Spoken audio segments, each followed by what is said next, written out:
What's up, everyone? It's Eric Vessels with What They Think. Welcome back to another episode of What's Up with What They Think.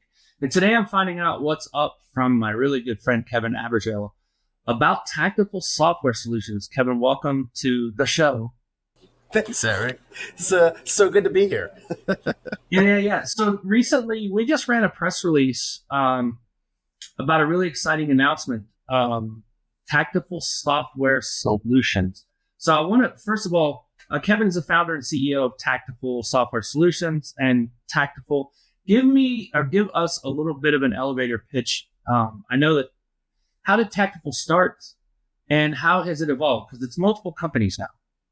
It is. We started off as consultants that picked like a very specific niche, which was the digital print embellishment niche.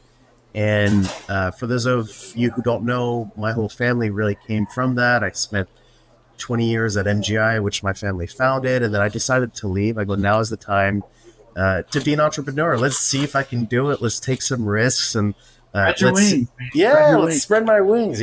So working for a family company my whole life, I felt it was time. And so I started doing work with some of the OEMs to bring different things to market. And I got to connect with you out of all people. We got really close, and you said, Kevin, why don't you start doing some interviews and writing some articles on digital embellishment? And I started doing all these interviews with users and started asking all the right questions, really getting a really in-depth understanding of what was happening. And a lot of it is thanks to you and what they think, because you afforded me that opportunity to have those interviews, to have those abilities to do deep dives and find out where all the pain points were. And the more interviews I did, the more I realized, my gosh, there are some glaring holes in the market today. And so I started a training company to train people who bought, embellishment machines. How do you market this? How do you sell it? How do you talk about it with your clients? What are the best practices? And it kept coming around. Well, I have 3 issues. And the 3 issues that we kept running into was my salespeople don't know how to sell it. My pricing, we don't know how to price it correctly. And we don't know how to design for it. And the design is a major obstacle for it. So I sat down with my team and we decided, hey, you know what we're going to do? We're going to create a software company 2.5 years ago that's going to aim to plug all the different holes that we see in this market. And so we recruited a team. There's 7 of us now. We have full-time developers. We have full-time a team creating the software, and we created Tactical Software Solutions, which we launched yesterday to really address all these different gaps in the market. So I know that there's 3 products underneath the SaaS model of Tactical Software Solutions. Do those map to the 3 pain points? They do, 100%. So the first, So do you want me to tell you a little bit about the pain points and how they get addressed? Yeah, for sure. I mean, you sort of mentioned what the pain points were, but then I also maybe go through those 3 different products that you put me on a laptop. Yeah, for sure. So the first product that we developed is called Tactify. And what Tactify does is what we started realizing, one of the big pain points were where people were buying like this cutting edge technology and their pricing model didn't evolve. They were still using what we call cost plus. So they'd figure out what their cost was and just tack on 20% or 30%. And the problem with that is that, they're severely undervaluing the value of a lot of these embellishments. So we have 5 years worth of data of how much stuff goes for, what kind of applications, how much they sell for, what verticals spend more or less. We have all this data that then we created a database that's being essentially run with our AI algorithm.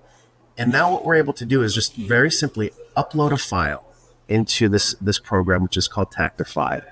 It'll analyze exactly what your costs are and tell you how much varnish you're going to use, how much foil you're going to use, how long it's going to take you, how much electricity you're going to pay for that actual piece.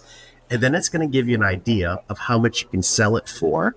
And you can rank them and you can vote on it, and you can actually teach your own database based on your historical wins and losses. Okay, I won this deal, I lost this deal. I'm able to now interact with my data in a way that next time the job comes around, instead of 2 or 3 rounds of negotiation, I'm going to come out and the price is going to be perfect. I'm going to be able to secure more deals. And most importantly, I'm going to be able to give the confidence to my salespeople to go out and sell at a premium, because that's what's happening with our betas. Eric, you'd lose your mind. I'll show you some videos that are going to come out in the next couple of weeks, but our clients are able to increase their prices of sales because now they understand how to sell value. And I think that's the key part of it. It's like our mission is to save the embellishment industry from commoditization. Like that's my heart. That's my whole thing is how do we not turn this into the white format industry or the color printing pages industry?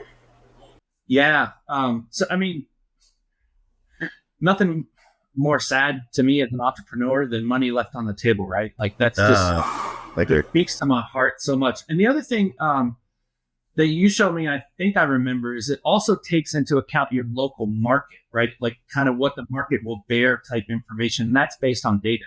That's right. So selling a business card to a hotel in Beverly Hills, you're going to sell it at a different price than selling it to, I don't know, maybe a plumber in Gary, Indiana. So there's different prices based on cost of living and market bearable pricing. And nobody takes that into account.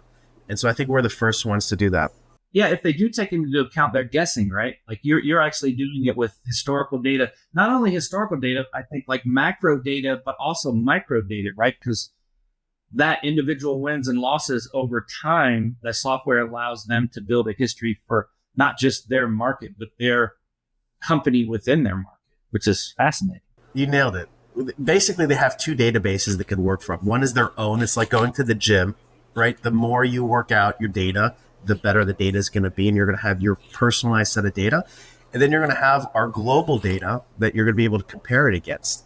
So sometimes you're going to be higher, sometimes you're going to be lower, but it gives you an understanding of here's where the bar is, and no need to leave that money on the table if you don't need to. Yeah, that's amazing. Yeah. So will we see software at Drupa? Yeah, so we're launching Tactify now here at the Print Embellishment Conference in Dallas. And at Drupa, we're going to be launching our other 2 products. One is called Reactor with a K, and that's going to be a 3D pre-visualizer. So agencies, designers could just upload their file and see what their foil and varnish is going to look like and play with it in the light. And anybody who does embellishments will tell you, it's like, man, unless you have one of those samples in your hands, there's no way you can really explain to somebody what it is. And it's true. There's no way, unless you have an actual physical piece in your hand. What we did is... Yeah, the reality of the situation is like print is 2D, but embellished print is really 3D. You've got to be able to turn in and look at it. So that's awesome. Right. So that's the closest thing we get in our hands.